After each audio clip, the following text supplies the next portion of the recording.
최근 중국에서 이상한 바람이 불기 시작했습니다. 문제가 된 것은 바로 이 사진인데요. 이 사진에 대해 설명하기 위해서는 현재 중국의 상황에 대해서 아셔야 합니다. 중국 현재 경제 상황이 많이 안 좋다는 사실은 다들 알고 계실 겁니다. 중국의 이러한 경제 상황 때문에 젊은 층 직장인들의 월급도 내려가고 있는 상황인데요. 최근 중국 20, 30대 직장인들의 78%가 연봉이 삭감되었다는 통계가 발표되었습니다. 너무 많은 금액의 연봉이 삭감되자 직장을 아예 그만두고 부모님 집에 들어가려는 사람들이 많아졌다고 합니다. 다만 한국에서는 직장을 자발적으로 그만두더라도 퇴직금을 받을 수 있고 만약 강제로 퇴사당하게 된다면 몇 달간 월급을 지급받을 수 있는데요. 중국에서는 한국과 다르게 자발적으로 그만두면 퇴직금을 받을 수 없습니다. 다만 강제로 퇴사당하게 되면 퇴직금을 받을 수 있는데요. 퇴직금은 현재 삭감된 월급 기준이 아닌 작년 삭감되기 전의 월급으로 기준이 잡히기 때문에 차라리 회사에서 잘리게 되는 게 일해서 버는 돈보다 많이 벌게 되는 이상한 상황이 생긴 것입니다. 이 때문에 지금 중국은 난장판인데요. 자기가 자발적으로 퇴사하는 것이 아닌 회사에서 잘리기 위해 몸부림을 치는 젊은 층이 많아졌습니다. 아까 보여드린 이 사진이 바로 그러한 상황을 적나라하게 보여주는데요. 이는 최근 중국에서 유행하는 출근 복장입니다. 중국은 최근 회사에서 잘리는 법이라면서 매일 잠옷이라던가 이상한 패션으로 회사에 출근하면 회사에서 잘라준다는 글들이었습니다. 실제로 이 여성들이 입은 복장은 정말 기괴한데요. 회사에 출근하는 것이라고는 생각되지 않는 복장들입니다. 심지어 가방 대신에 박스를 들고 간다거나 아예 침낭 겸용 수준의 잠옷을 입고 간다거나 하는 사진들을 올리고 있습니다. 현재 중국 SNS에서 가장 트렌드한 키워드는 바로 이것인데요. 이 키워드의 의미는 출근하는 복장이 역겹다고 상사에게 혼났다라는 뜻입니다. 이 태그는 현재 중국 전국에 퍼지면서 점점 괴상한 복장으로 출근하게 되는 문화를 만들어냈습니다. 현재 이것은 중국에서 매우 심각한 수준이라는데요. 한 중국인의 글에서 그 상황의 심각성을 느낄 수 있었습니다. 글의 내용은 이러했는데요. 올해 내 연봉은 35,000위안으로 떨어졌다. 거의 절반 가까이 떨어진 것인데 현재 상하이에서는 이러한 금액을 받고 삶을 영위할 수가 없다. 다만 내가 퇴사를 당한다면 이것보다 2배 높은 금액을 3개월간 받을 수 있다. 그래서 퇴사를 당하기 위해 이것저것 찾아봤다. 그러자마자 운이 좋게도 더러운 복장 출근이 유행하게 되었다. 우리 회사는 사람이 많은 회사는 아니지만 벌써 4명의 젊은 사람들이 잠옷으로 출근하고 있다. 당연히 나이 많은 사람들은 그것에 대해 불만이 많았고 싸움도 매우 자주 하게 된다. 하지만 젊은 직원들의 반응은 항상 같다. 그저 무시할 뿐이다. 만약 계속 복장으로 화를 낸다면 공안에 신고하겠다는 식이다. 자유롭게 이럴 인권을 침해하는 것이니 말이다. 이 싸움에서 회사는 우리를 이길 수가 없다.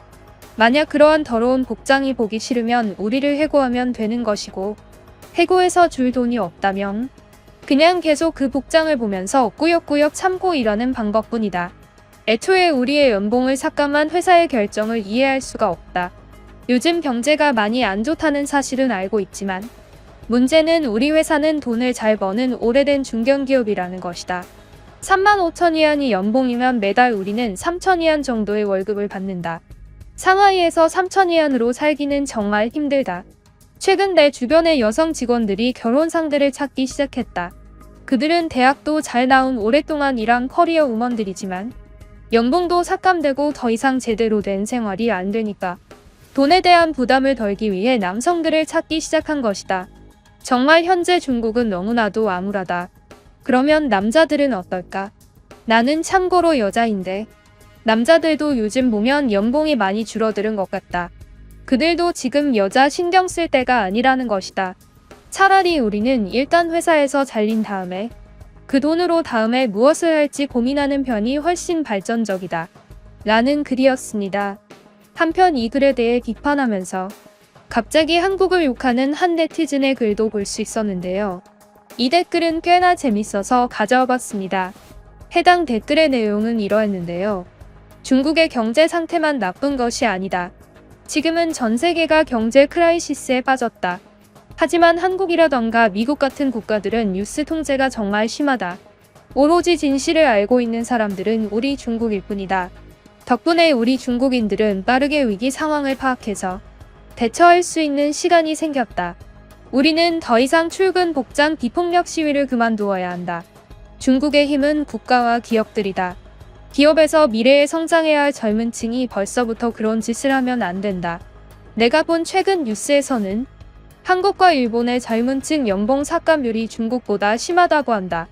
그리고 심지어 중국은 한 달에 3,000위안을 받지만 일본인들은 한 달에 1,000위안 정도를 벌고 한국인들은 1,000위안도 못 버는 경우가 허다하다고 한다. 하지만 그들이 우리보다 나은 점은 확실히 있다. 그들은 국가의 세뇌를 받은 상태이기에 반발하지 않고 시위도 하지 않는다.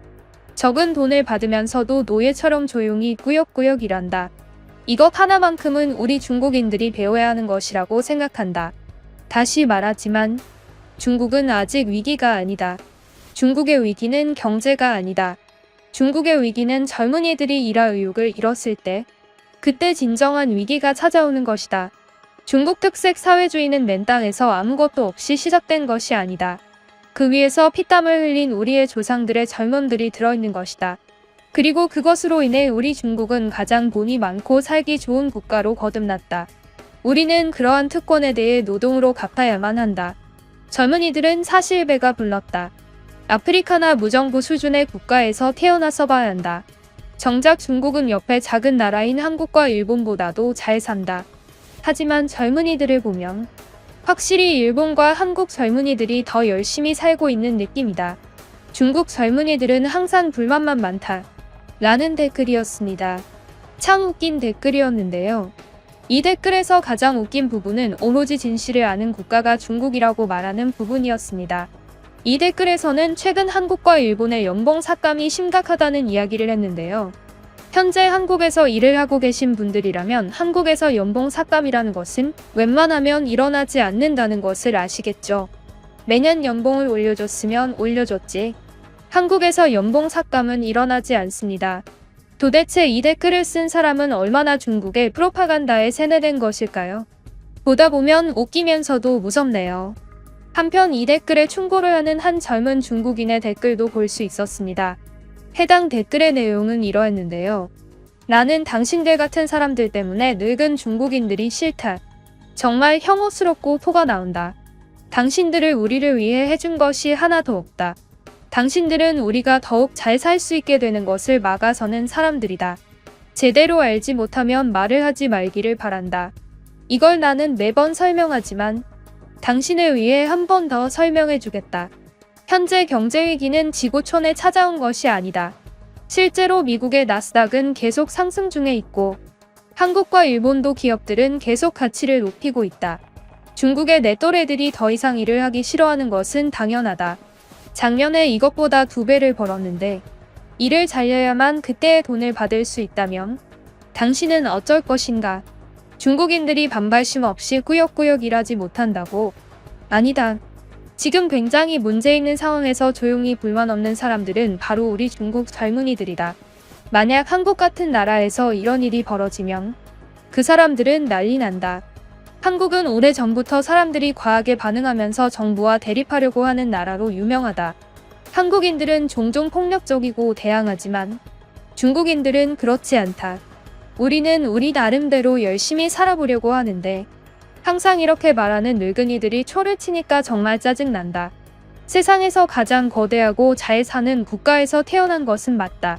그것에는 동의하지만 지금 중국의 상태가 좋냐고 물어본다면 나는 대답하지 못할 것이다. 경제란 전 세계가 함께 성장하는 것인데 중국의 경제는 지금 성장을 멈추다 못해 거꾸로 가고 있다. 중국의 늙은이들이 이것에 대한 해답을 찾지 못한다면 젊은이들이 움직일 수도 있다는 사실을 말해주고 싶다. 물론 나는 이에 대해 아무것도 할 생각이 없다. 다만 그것을 막기 위해서는 어떻게 해야 할지 곰곰이 생각해 봐야 하는 단계가 왔다는 것이다. 라는 댓글이었습니다. 여러분의 생각은 어떠신가요? 항상 번역을 하기 위해 최선을 다하고 있습니다. 그럼 저에게 구독은 힘이 됩니다. 그럼 지금까지 뉴스품의 안기자였습니다. 감사합니다.